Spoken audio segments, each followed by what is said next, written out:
de notre pays, en particulier les provinces du Nord Kivu, du Sud Kivu et de l'Ituri, fait face à une aggravation sans précédent de la situation sécuritaire.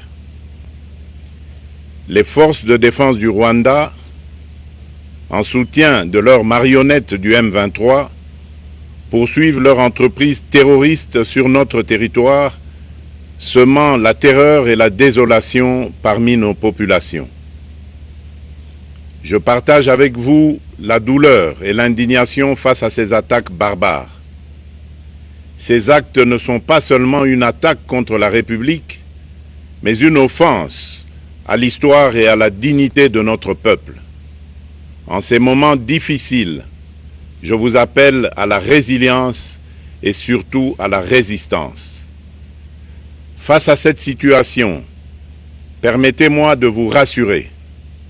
Une riposte vigoureuse et coordonnée contre ces terroristes et leurs parrains est en cours. Nos vaillantes forces armées de la République démocratique du Congo, symboles de courage et de patriotisme, sont pleinement mobilisées, prêtes à défendre chaque centimètre de notre territoire.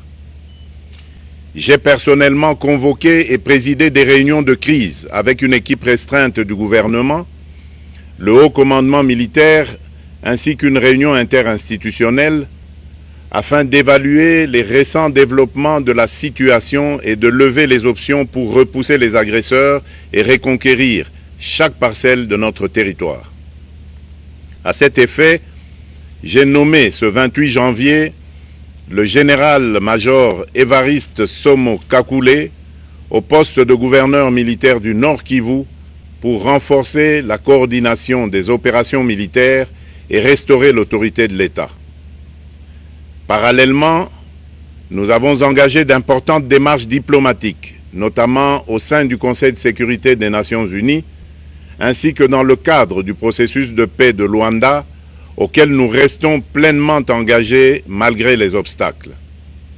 Nous privilégions la voie du dialogue, mais toujours avec lucidité, tout en restant fermement résolus à défendre notre territoire et notre souveraineté par tous les moyens nécessaires. Mais ce combat n'est pas seulement celui des FARDC. C'est le combat de tout un peuple, le combat de notre identité congolaise, afin de léguer aux générations futures un pays prospère et en paix. À tous nos compatriotes, dans chaque province, chaque ville, chaque territoire et chaque village, ainsi que ceux de la diaspora, sans distinction d'appartenance ethnique ou politique. Unissons nos efforts. Apportons un soutien indéfectible, moral et matériel à nos vaillants soldats. Mobilisons-nous comme un seul homme pour défendre notre souveraineté et sauvegarder notre intégrité territoriale. Je suis pleinement conscient des souffrances de nos compatriotes qui fuient les hostilités. Le gouvernement est instruit d'activer le plan d'urgence humanitaire pour venir en aide aux déplacés. À vous, habitants de Goma et des environs, je ressens profondément votre douleur qui est aussi la mienne. Elle traverse nos cœurs et nos âmes en tant que fils et filles d'une même patrie. Mais face à cette épreuve, je vous exhorte à puiser dans cette force intérieure qui fait la grandeur du peuple congolais. Résistez avec courage. Faites preuve de vigilance constante et gardez votre calme malgré l'adversité. Sachez que nous ne sommes pas restés inactifs. Des plans de contingence sont préparés pour assurer la protection de la population civile et prévenir toute escalade de la violence.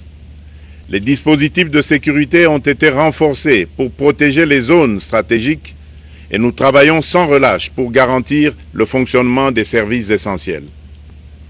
Je tiens à rendre un hommage solennel à tous ceux qui ont payé le prix ultime dans cette lutte pour notre dignité et notre souveraineté. J'ai une pensée pieuse pour le général-major Peter Chirimwami, gouverneur militaire du Nord Kivu, tombé les armes à la main.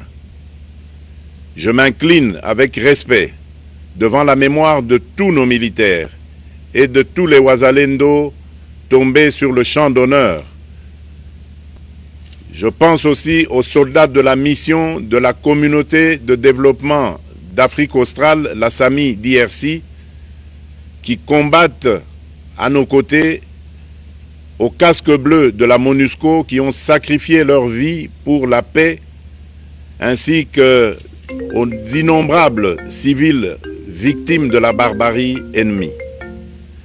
Leur courage et leur sacrifice ne seront jamais oubliés. Et nous portons leur flambeau avec la ferme détermination d'achever leur noble combat.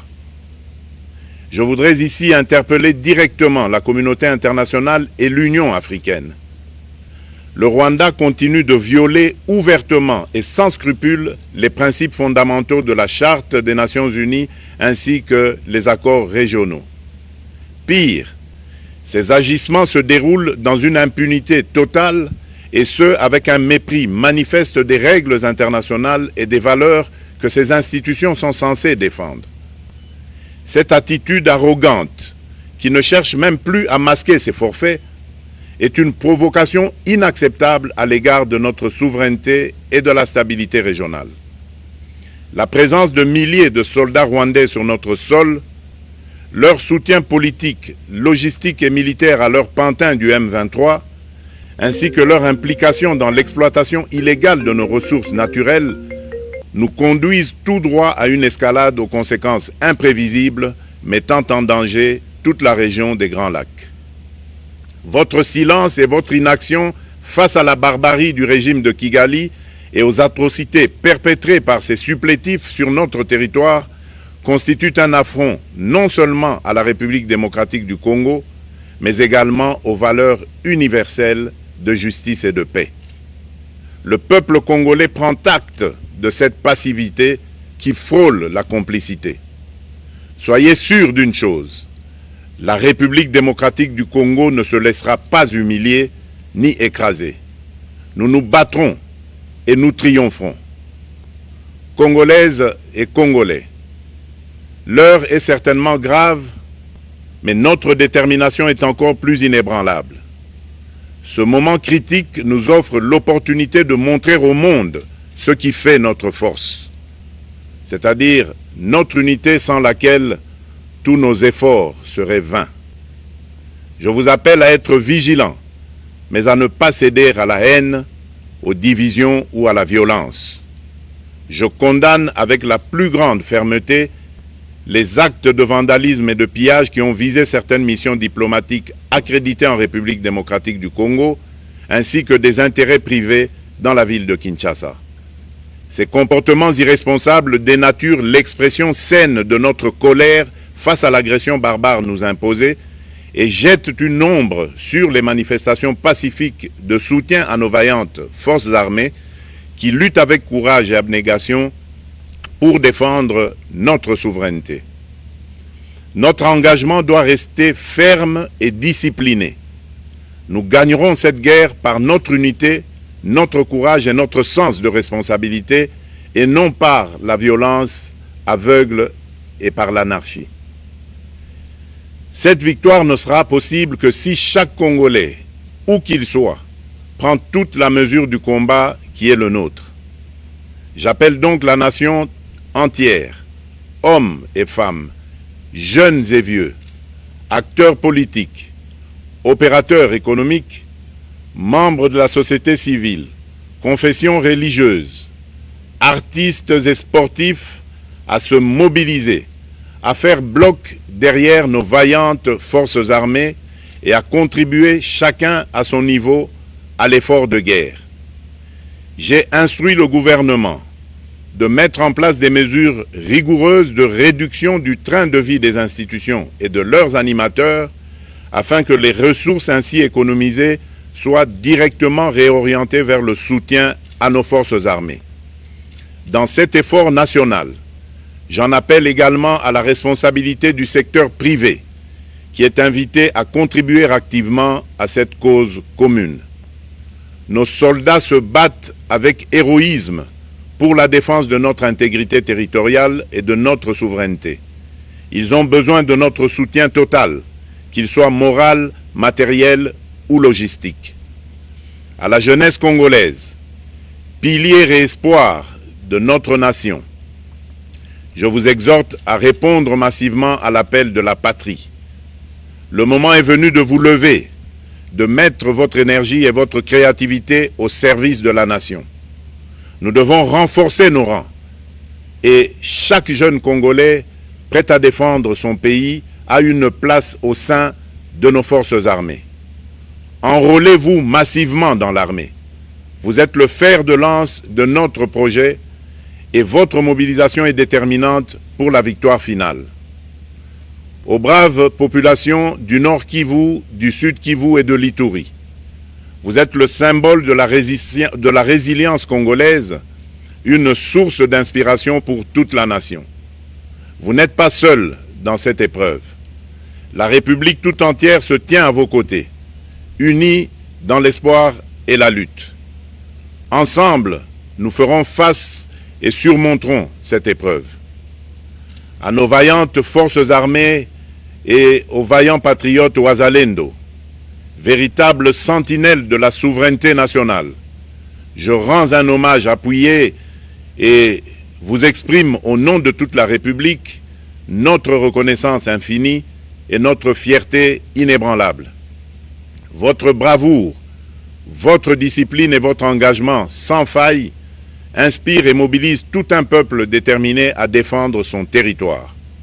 Sachez-le, la République ne vous abandonnera jamais. Votre combat est le nôtre et vos sacrifices ne seront jamais oubliés. Vous incarnez l'honneur de la nation congolaise. À tous mes compatriotes d'ici et de la diaspora, la République démocratique du Congo ne pliera pas. La République démocratique du Congo ne reculera pas. Je ne vous abandonnerai jamais. J'en fais ici le serment. Le soleil n'a pas cessé de briller sur notre patrie. Ensemble, main dans la main, nous surmonterons cette tempête et nous ouvrirons une ère nouvelle de paix et de prospérité pour les générations futures. Que Dieu bénisse la République démocratique du Congo et son peuple. Je vous remercie.